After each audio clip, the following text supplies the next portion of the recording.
Salut mes amis, je suis ravie de vous retrouver pour une nouvelle vidéo. Aujourd'hui, j'ai envie d'aborder un sujet qui est quand est-ce qu'on doit parler de mariage quand on est en discussion avec quelqu'un. Parfois, on a l'impression que c'est pas clair dès le départ.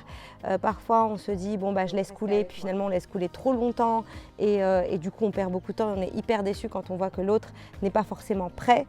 Donc du coup, je vous propose de vous dire comment et quand aborder ce sujet. Restez avec moi.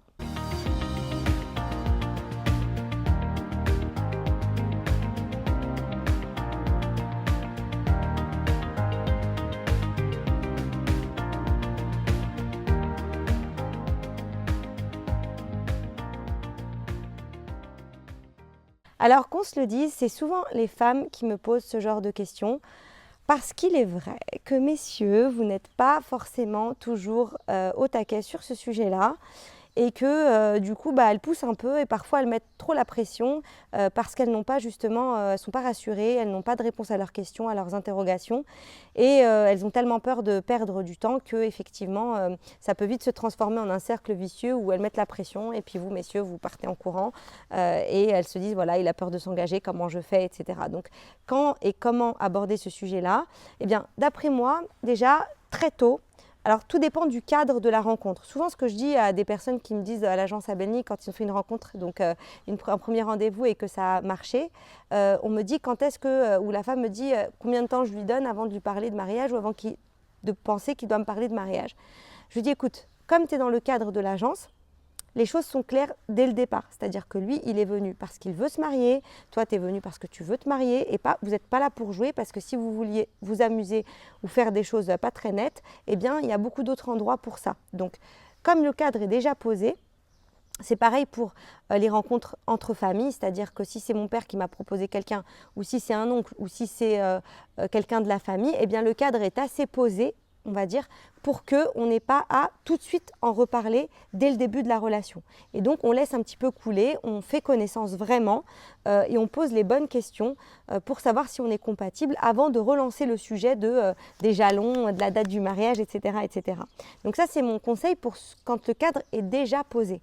Et c'est même un peu lourd, si le cadre est déjà posé, d'être dès le deuxième rendez-vous, par exemple, ou dès la deuxième discussion, de dire alors comment tu vois les choses, c'est quand le mariage, comment on fait, etc. Alors qu'il n'y a encore rien qui nous lie, on n'est pas encore sûr d'être avec la bonne personne, donc c'est limite lourd, d'accord ? Par contre, à l'inverse, quand les rencontres se font par exemple sur un site de rencontre, là où, qu'on se le dise, il peut y avoir beaucoup de personnes mal intentionnées qui ne désirent absolument pas le mariage, qui vous font miroiter des choses et qui finalement n'ont pas du tout cette intention-là, il est important de rappeler le cadre dès le début, d'être ferme sur nos principes, nos valeurs, comment on compte faire les choses, de mettre dans la boucle quelqu'un de la famille très très tôt, d'accord ? Parce que si le gars, par exemple, il n'est pas motivé à rencontrer votre frère ou à discuter avec quelqu'un de votre famille très vite, eh bien, vous pouvez tout simplement prendre vos jambes à votre cou et vous dire que voilà, le gars, il n'a pas l'intention du mariage. Donc, il est très clair que si le début de la relation, le cadre n'a pas été posé et il y a un doute sur est-ce qu'il est sérieux ou pas ou est-ce qu'elle est sérieuse ou pas, il faut poser le cadre et il faut en parler dès le début. Ça, c'est clair. Par contre, quand le cadre est déjà posé, pour moi, c'est inutile au départ. Maintenant, à quel moment on en parle? Alors déjà, il faut profiter de chaque discussion, de chaque appel, de chaque moment où on fait connaissance pour aborder un sujet, au moins un sujet important de la vie de couple.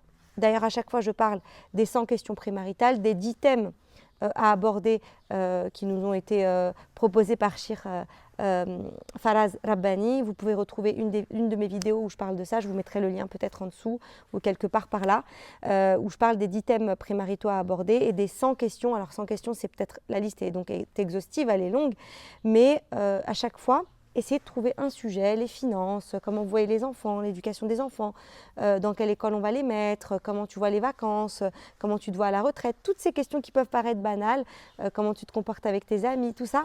À chaque moment où vous vous parlez, il ne faut pas que ça soit inutile. Il ne faut pas vous voir à chaque fois sans qu'il y ait un fond, un sujet de vraiment, je pose les choses pour faire connaissance avec toi, pour savoir si tu es la bonne personne pour moi. D'accord ?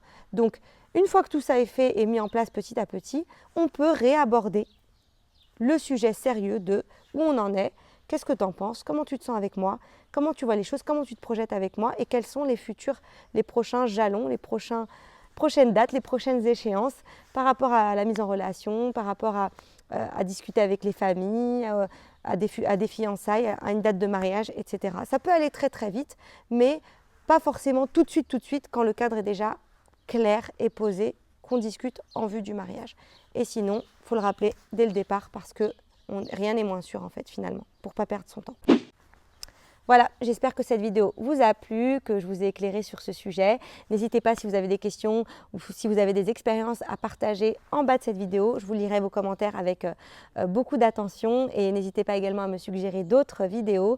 N'oubliez pas, il y a le petit quiz pour savoir quelle personne vous êtes, quelle personnalité vous avez et quel Muslim man ou Muslim woman il vous faut.